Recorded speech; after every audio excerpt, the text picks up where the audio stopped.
Hey everyone! In this video, we will learn how to deploy a PHP project on Render.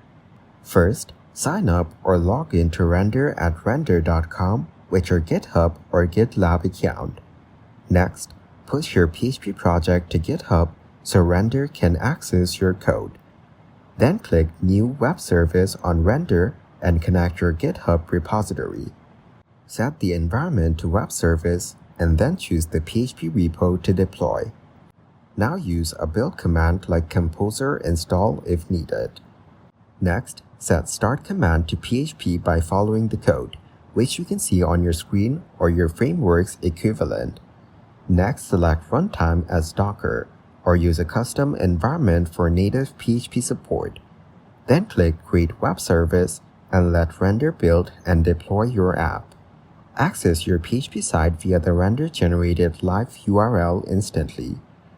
Thanks for watching. Don't forget to like and subscribe to see more content like this.